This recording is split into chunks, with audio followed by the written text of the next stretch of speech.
Në episodin e fundit të Ferma VIP, Silvana Bushatu eliminua pas një telefonatimi me Alba Pollozhanin.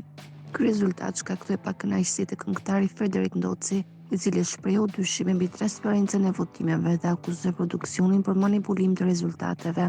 Moderatorja e spektaklit Luana Vjollca reagoi menjëherë ndaj këtyre akuzave, duke theksuar se vendimet merren nga publiku dhe jo nga produksioni.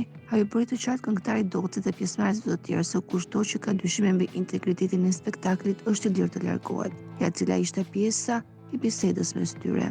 Më lejoni t'ju them edhe një herë se është publiku ai që vendos, shpreh Luana, ndërsa Frederik Ndoci ja ktheu. Tani ne nuk i shohim votat e publikut, shojte votat e publikut, shpreh Frederik Ndoci. Dhe Luana ja kthe në bisedë. Dyshonte votat e publikut, atëherë edhe një herë Frederik më thej që dyshonte votat e publikut. Është një diçka që unë mendoja, kthe Frederik Ndoci. Praktikisht po hedh gjykimin mbi produksionin, kështu që të jemi të kujdesshëm pavarësisht ndjenjave tuaja dhe pëlqimeve me njëri tjetrin. Të jemi të kujdesshëm se çfarë themi, të lutem. Kushdo nga ju që ka një qasje të tillë mbi këtë produksion është i lirë në këtë moment të largohet, ja ktheu Luana Vjollca.